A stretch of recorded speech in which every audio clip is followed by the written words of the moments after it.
I work early tomorrow. So, because I work early in the morning, and I may not be home when all this action starts. Well, let's be honest. I won't be home when all the action starts. I'm going to do the prediction video tonight, which means Arizona fans, I officially don't have time today to do the video for you guys I meant to do. But the fact that I mention it means I am aware that it has to be done. I started a series on teams' all-time bests. I started with Anaheim. I'm going to go alphabetically. Apologies to Winnipeg. Arizona's next. So, tomorrow's games, I put the time that they're on. I put it in Western time and Eastern time. Okay?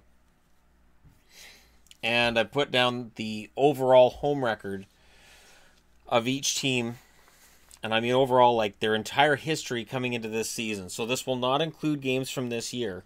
And Vegas has a big dash there because before this year they didn't exist. So there's no point talking about them. And I can't talk about starting goalies because that'll start getting confirmed overnight and into the morning. And by the time that's confirmed, I will be at work. So because I'm on my way to work in the morning, let's talk about it. Pittsburgh and Boston. So it's a morning game. I don't like this for Boston. I don't. And yet their home record against Pittsburgh is 67 wins, 22 losses, 6 ties, and 4 overtime losses. Boston's got a good overall record against Pittsburgh, but remember, this would include a bunch of really bad Pittsburgh teams too. So even though Boston's got a really good home record against Pittsburgh, most teams have a good home record against whoever, and we'll see that as this list goes on, but Pittsburgh's going to come in angry. This is when Pittsburgh has to have that bounce-back game. So I'm going to watch for it tomorrow. I would expect Hudobin to start. I would expect Matt Murray to start. We'll see. The Islanders are in Philly. That game starts at 1 o'clock Western, 4 o'clock Eastern. The New York Islanders' overall record against Philly, 78 wins, 34 losses, 11 ties, and 6 overtime losses. I'm kind of surprised that Philly's record against the Islanders is that good. I think I got that backwards, didn't I? It's Philly's record against the Islanders. I'm surprised that their home record's that good, only because I still remember the 80s, and I sometimes have rose-colored glasses with the Islanders when it comes to the 80s, because I still remember the dynasty. So, Philly's got a good record at home against the Islanders. They really need to take advantage of that tomorrow and get themselves back into the conversation on the plus side of the ledger, not the minus. I would expect Elliott for Philly. I would expect Greiss for the Islanders. I think it'll be mostly starters tomorrow because of the day off today. There's no back-to-backs to worry about. The back-to-backs are on Saturday, which I'm not doing a preview for tonight. I think tomorrow night I'll have to do a preview for Saturdays because I don't think I'm going to have time on... We'll get into it. Colorado is in Minnesota. So that game also starts at 1 o'clock Western, 4 o'clock Eastern. I should have had Pacific up there, shouldn't I? Let's put Pacific instead of Western, because Western sometimes is... yeah, that'd be Alberta. So I don't want people in Alberta going, wait, we're three hours ahead of Eastern, or 3 hours behind Eastern. So Pacific. Sorry about that. Minnesota at home to Colorado. 1 o'clock Pacific, 4 o'clock Eastern. Minnesota versus the Colorado Avalanche.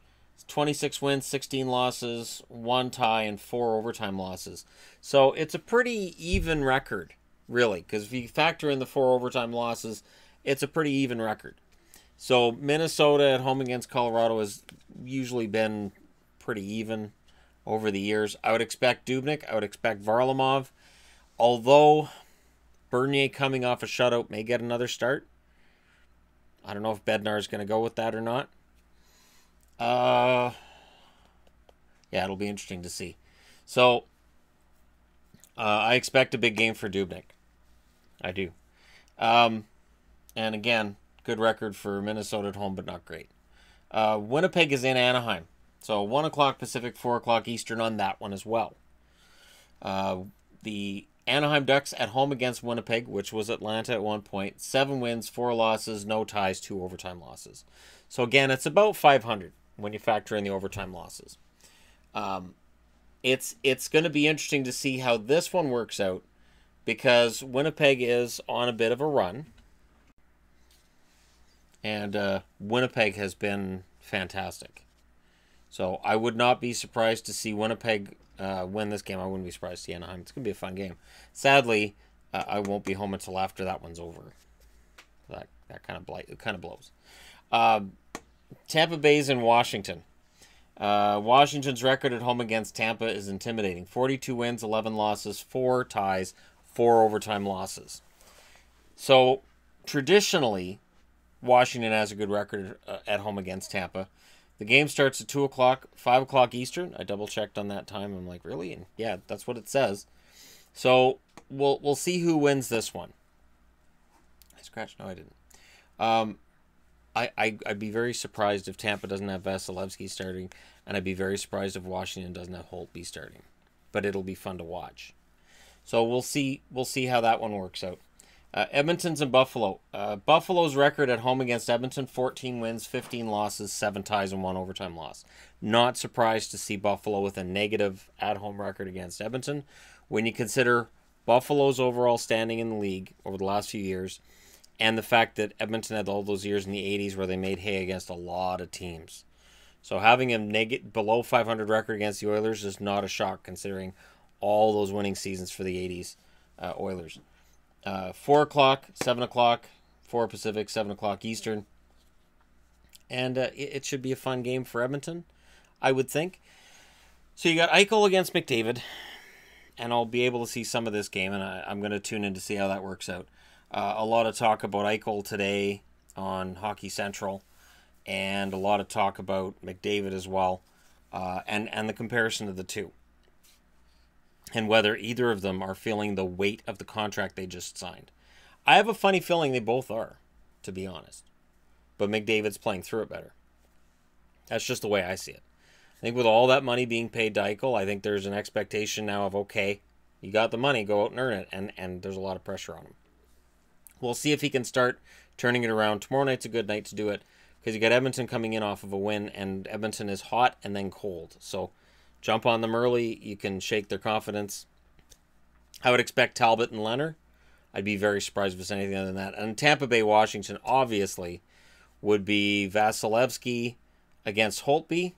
Winnipeg, Anaheim, I can't see it being anybody other than Hellebuck, although Mason may have earned another start. And Gibson for Anaheim, because Gibson's been fantastic. Despite the loss against Vegas, that wasn't Gibson's fault. So, moving on. Vancouver's in New Jersey, 4 o'clock Pacific, 7 o'clock Eastern. New Jersey's at-home record against Vancouver is curious. So I got 24 wins, 23 losses, 6 ties, and 3 overtime losses. Traditionally, Vancouver does well in Jersey.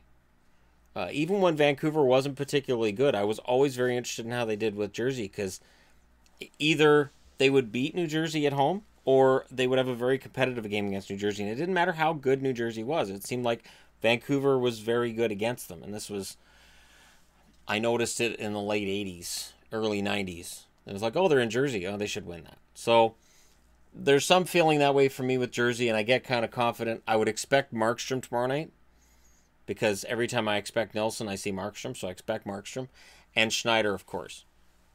So Schneider and Markstrom, the goalies against each other, one of them's the current Canucks goaltender, and the other one was supposed to be the Canucks goaltender. So it'll be interesting to see how that one works out. Detroit and the Rangers. This one totally blew out my whole chart here. The Rangers at home versus Detroit. 140 wins, 95 losses, 58 ties, 0 overtime losses. This is going to be a fun one. I would expect Mrazek to start for Detroit. Unless there's some kind of health issue with Mrazek, I would expect him to start because Howard was in for the last game, which was a tire fire. And for the Rangers, of course, Lundqvist. Because, of course, Lundqvist. It's a 4 o'clock, 7 o'clock, and it should be fun. This is one of those games where if Detroit wants to show that they're going to remain in this playoff hunt, winning a game on the road in New York will help hold them off, pull themselves further into a safe position. So we'll see. With how closely bunched together all the standings are right now, I don't think that the American Thanksgiving rule is going to apply this year. There's a lot less separation between teams. Ottawa's in Columbus. So this is again 4 o'clock and 7 o'clock. Times are the same. Columbus at home against Ottawa. 4 wins, 6 losses, and a tie. Columbus has a losing record, I would think, against probably almost every team in the league. Columbus has had a disastrous history, minus 3 winning years. They've had a pretty rough history. So I'm not surprised by that record. I don't read anything into it. I think it'll be Anderson for Ottawa, of course Bobrovsky for Columbus, and if Ottawa's going to turn it around, two things have to happen. One, you have to win this game tomorrow night. Two, Duchesne's got to get a point. Something. He has to. Whether he's playing well or not, he has to be squeezing his stick a little harder. I heard Doug McLean, and he's been on this the last few days, saying that what Ottawa should do is move Brassard and put Duchesne with Stone. And he says, well, Brassard and Stone have this thing going. If you put Duchesne in there, it could help get him going because of Stone. That's dangerous, isn't it? You got a guy who's on a 50-goal pace. You move him off of the line where he's got that 50-goal pace. I think that's a bad idea. Personally, every time McLean says it, I kind of wince because it's like, if Duchesne's cold, don't throw him on the first line and experiment and think, oh, okay, this will get him going. Because it could cause somebody else to get cold. I agree that having him with Bobby Ryan's a bad idea. 100% agree putting him with Bobby Ryan's a bad idea. Bobby Ryan, to my knowledge, still doesn't have a goal this year.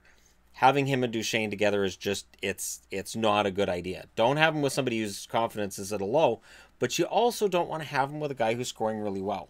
It means he's got good chemistry with the center, and you don't want to keep mucking around with the lines when your team was good. Now they've started to slip into the, well, they're not in the playoffs category. You don't want to make further mistakes and further shakeups. Yeah, so we'll see what happens there. Toronto's in Carolina. This is interesting. 4:30 Pacific, 7:30 Eastern. Carolina's home record at home against Toronto, which would include Hartford, of course. 31 wins, 18 losses, 6 ties, and 3 overtime losses. So Toronto's got a decent record in Carolina. Carolina's not a really great team. This is one that Toronto has to win. So you lose to Arizona, then you lose one in a shootout to Florida. I always treat those as ties. But you got to win this one against Carolina. Again, it's about, and it's funny because when I talked about their 6-game winning streak, I said the Leafs are making hay against the teams they have to beat. And then this week they haven't. So where they should have 4 points, because it's Arizona and Florida, they have 1. So don't let it remain 1 with this opposition, or you're in some trouble. And for Carolina, this is one of those must-win. Everything's a must-win for Carolina. They've got to start getting hot. For Carolina, I would expect Cam Ward to start. Based on the last game played by Darling, I would expect Cam Ward to start. Toronto, Anderson. Anderson will get played a lot. Nashville and St. Louis is next up. It's 5 o'clock Pacific, 8 o'clock Eastern. I'll be able to see this one. St. Louis at home versus Nashville. 29 wins, 17 losses, 1 tie, 5 overtime losses. This is the matchup between the best 2 teams in the Central. And right now, you could argue Winnipeg's in that conversation, but I really think Nashville, after the tourist trade, and St. Louis overall are still the best teams in the division. Potentially the best teams in the West. For Winnipeg to get back into that conversation, or stay in that conversation, they got to keep winning on the road and just keep pace with whatever Nashville and St. Louis are doing. I would not be surprised to see Nashville go in their win tomorrow night. I would expect Rinne. I would expect Allen. I would expect an amazing game. We could see a 5-4 score in this one, not because of goaltenders, but because if all guns are firing, these teams are deadly. And it could be a shooting gallery for Rinne and Allen tomorrow night. Could be a real test for 2 of the best defense cores in the NHL. So I would expect that in a run and gun game, Nashville would win. If it's a gritty, low scoring game, I think that more favors St. Louis, but I don't bet against Nashville anymore. The Flames are against Dallas. 6 o'clock Pacific, 9 o'clock Eastern. At home against Calgary. Dallas, including Minnesota, and including when Calgary was in Atlanta, is the Atlanta Flames. 41 wins, 26 losses, 11 ties, 6 overtime losses. Calgary has a decent record in Dallas. That's not going to affect them. Dallas, I expect Bishop. Calgary, I would be stunned if it's not Mike Smith. Stunned. And Smith's been fantastic, and Dallas has been underwhelming half the time. And I really don't know what to make of Dallas right now. But I do think Calgary beats them. Calgary's aware that the teams that are ahead of them in their division, not that far ahead. They have a real chance to make hay tomorrow, and I really expect them to jump on Dallas early. Be very surprised if they don't. Especially coming off of that shutout loss in Columbus. I would expect Guder on Monahan to really bear down on that net and try to score early and score often. LA's in Arizona. So this is an interesting one. 6 o'clock Pacific, 9 o'clock Eastern. Arizona's record at home against LA isn't bad. 61 wins, 37 losses, 11 ties, 3 overtime losses. That would include when Arizona was in Winnipeg as the first Jets. And they were in the same division as LA for a while there, so they got to know each other well. But they have a good record at home against LA, considering Arizona being pretty rough to watch over the last 10 years.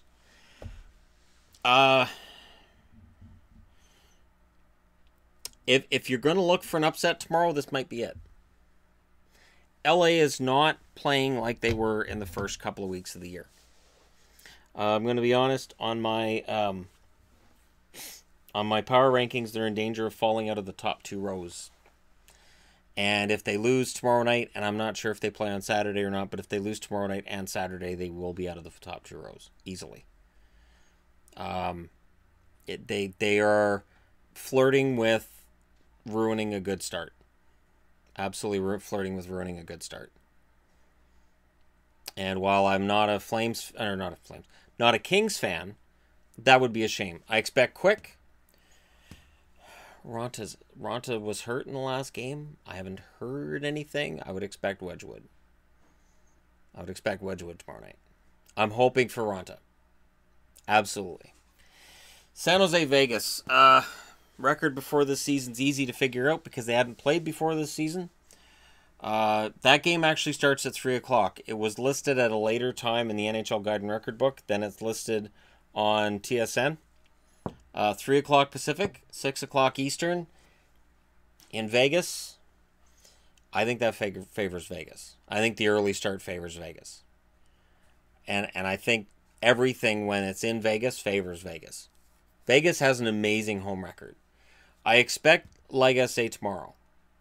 I think Subban is well enough that he can sit on the bench. And that if something happens to Legace, yeah, he can go in there for a while. But then they'd call Ferguson up immediately and he'd get to start in the next game. Once Subban is 100% ready to start, I expect him to take the reins back from Legace. And for San Jose, Jones. I did my video on awards, and right now Martin Jones and Aaron Dell would share the Jennings Trophy for goals against average. And while I didn't have Jones in the Vezina conversation, because that's just kind of what happens with Jones, he's a very good goaltender, and he needs to show it tomorrow night against the deadliest scoring team in the West, in Vegas. Does this make sense to anybody? No, it doesn't make sense to me either. But anyways, for right now, at this point, knock on chair, Vegas is the #1 scoring team in the West, and San Jose is the #1 defensive team in the league. So one of those things has to give, and it's a matter of which one it is. Usually, in any hockey that you watch, the really good defensive team can shut down the really good offensive team. That's usually the way it works. But I don't bet against Vegas. Even if Legace's in net against Jones, and Legace's save percentage and goals against aren't great, doesn't matter. These guys can score in bunches. As Anaheim found out, as many teams have found out lately, Vegas can score in bunches. Fantastic offense. So we'll see what happens tomorrow. Let me know your picks. Again, I don't do predictions because I'm really bad at them. If you don't believe me, you can find videos on this channel of predictions I did back last season. I'm horrible at it. And just let me know what you guys think. So again, I'm just speculating on goaltenders. And best of luck to everybody tomorrow. It's 14 games tomorrow. 14. 1, 2, 3, 4, 5, 6, 7, 8, 9, 10, 11. I got them all. 14. I counted after, because that's the way I work. Thanks for watching. Hit like and subscribe if you're browsing your way through, and enjoy the hockey tomorrow.